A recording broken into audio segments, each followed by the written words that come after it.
Hiring ba o trust issue? Have you ever found yourself on opposite sides with your partner about kung sino ang dapat na i-hire? So, bakit kayo nag-end up na nagfa-fight about the candidate pero hindi nyo pinag-uusapan why you wanted different people in the first place? Madaming business couples na nag-agree naman on almost everything. No, tulad ng pricing, operations, marketing, pero pagdating sa hiring ng tao, bigla na lang nagkakaroon ng tensyon. And here is the real reason you are not asking. Are you really fighting about the candidate's resume or about whose voice should matter more in the decision? Over the years of mentoring business owners, especially mga couples, I have seen this pattern again and again. And yes, ko mismo na-experience ko yan. And you know what breaks them? Hindi yung maling hire. It's the fight before the hire. Most of the time, the candidate is not the real issue at all. Excuse lang yun eh. Dahil ang totoo, you are fighting about something that is deeper. Who really has the say in your business?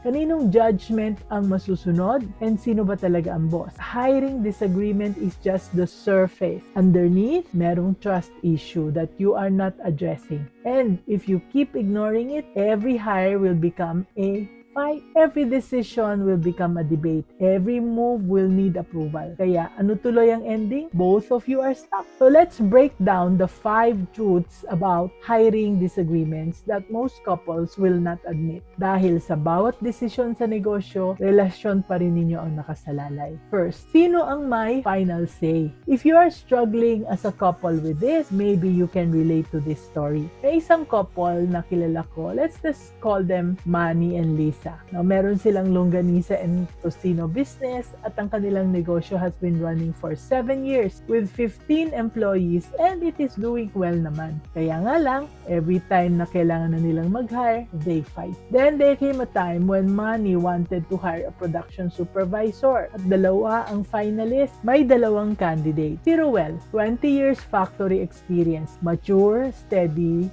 pero walang college degree. Si Brian naman, on the other hand, fresh grad, marketing course, full of energy and ideas, pero zero experience. So nagustuhan ni Manny si Ruel. Practical choice eh. Tested na, di ba? Pero Lisa, like Brian, sabi niya, future potential daw. Mas align sa vision nila. Kaya anong nangyari? Nagtalo silang 2 linggo. So Manny said, I'm the one managing production, so I should decide. Si Lisa naman, ayaw magpatalo. Sabi niya, pero ako naman ang nag-hire ng lahat ng mga taong yan. So bakit hindi pwedeng ako ngayon ang mag-hire? And so they did not hire anyone, because they never resolved kung sino talaga ang dapat na may final say. And here is what they discovered when they talked. They never discussed how to decide together. Walang proseso, walang agreement. So every hiring became a power struggle. Sinong mananalo?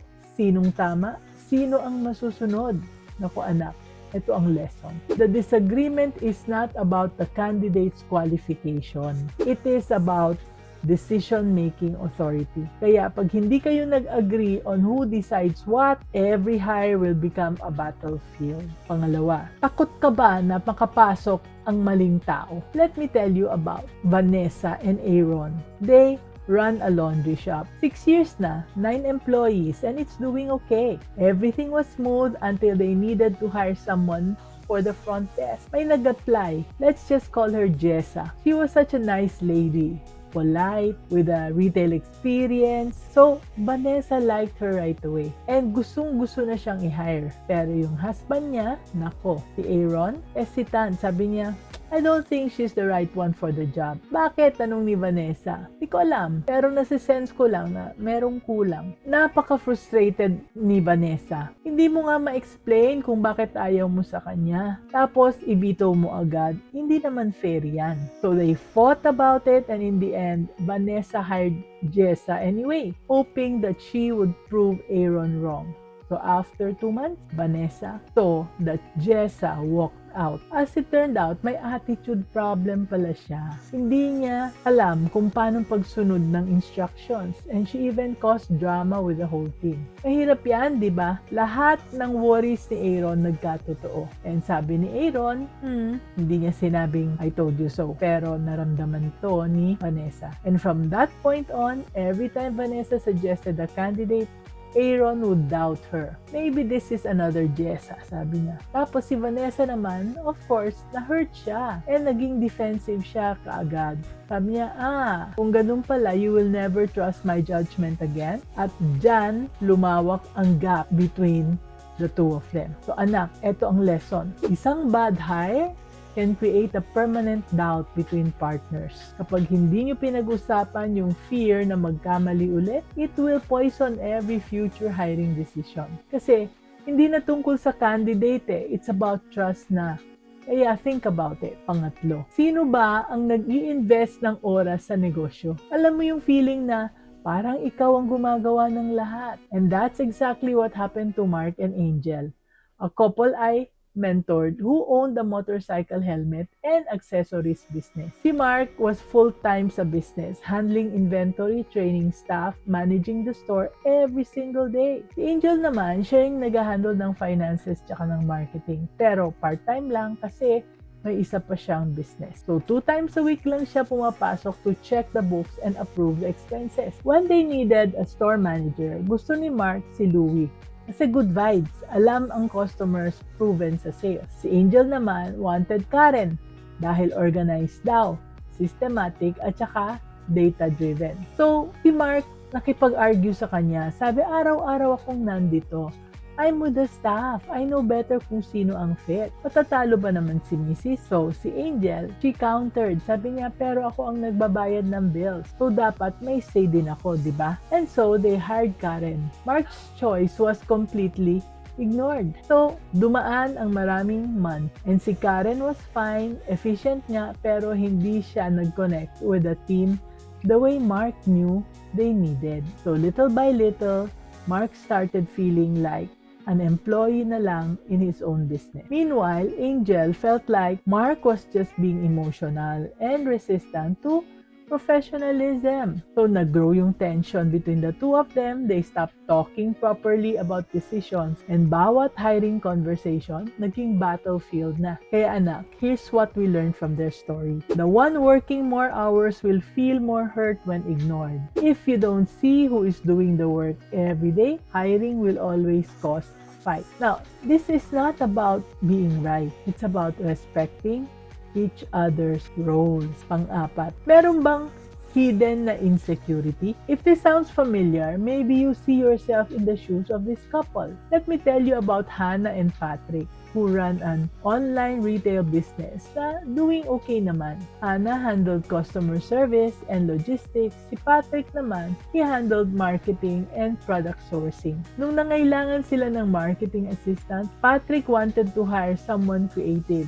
Yung may portfolio na, yung updated sa lahat ng trends. Pero si Hannah wanted the other candidate. Simple lang daw, sabi niya, pero reliable at hindi demanding. So, Patrick pushed back. Sabi niya, alam mo, ang kailangan natin is someone who is already skilled sa marketing. Pero si Hannah naman, sabi niya, what if he's better than you? Then what? And when the truth came out, hindi pala takot si Hannah na hindi capable yung candidate. Ang takot pala niya was that he was too good. Baka eventually, yung bagong hire na ang magko-call ng shot. Baka mawalan ng value si Patrick sa business. So, nasaktan si Patrick. Sabi niya, so you don't trust me to manage my own department? And Hannah defended herself. Sabi niya, hindi naman ganon. Hindi naman about trust. Pinoprotect ko lang tayong dalawa. Kaya nag-away sila and in the end, they did not hire anyone. The business slowed down kasi Patrick could not scale without help. And when we unpacked it during coaching, Hannah finally admitted the real fear. Baka dumating yung time na hindi na siya kailangan. Maybe Patrick and the new hire would become the real partners. Maybe she would be the outsider na lang. Kaya anak, ito yung lesson. Sometimes the hiring disagreement is masking or hiding a different and a deeper insecurity. Yung bang fear na being replaced, fear of losing your role, or fear of becoming irrelevant. Kaya kung hindi mo papangalanan yung takot na yan, it will sabotage every good hire you try to make. Pang-5, sino ba talaga ang CEO? So let me tell you something uncomfortable. Maraming couples ang ayaw aminin ito pero it's killing their business. May couple akong nakilala, si Emily at saka si Lance, ice cream business,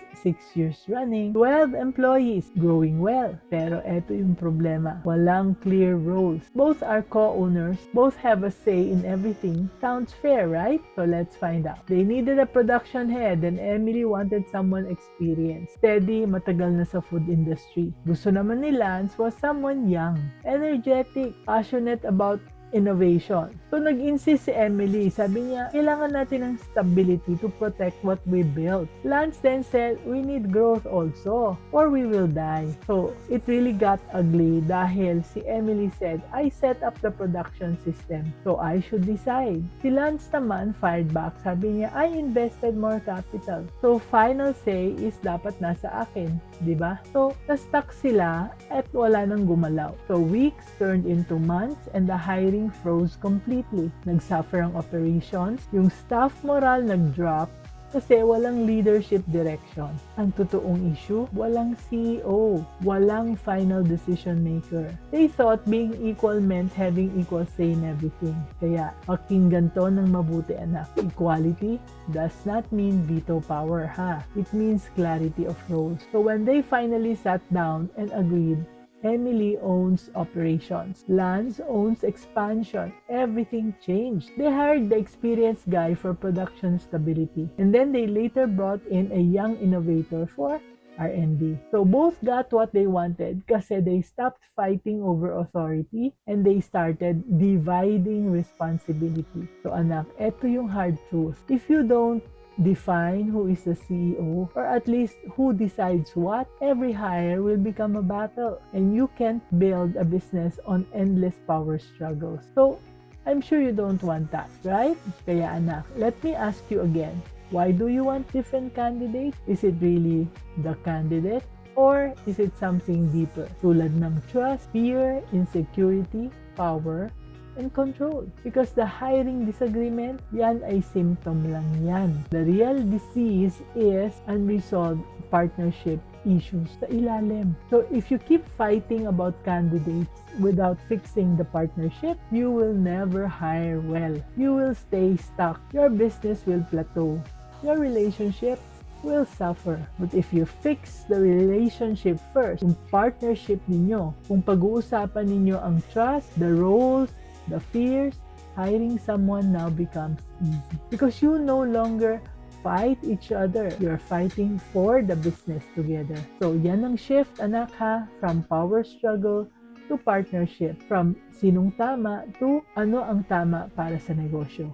And if you need help navigating this, if you are tired of fighting, if you want real systems for decision making, if you want a partnership that works, let's talk, anak. You don't have to figure this out on your own. Remember, let's always be business-minded, Pinoy.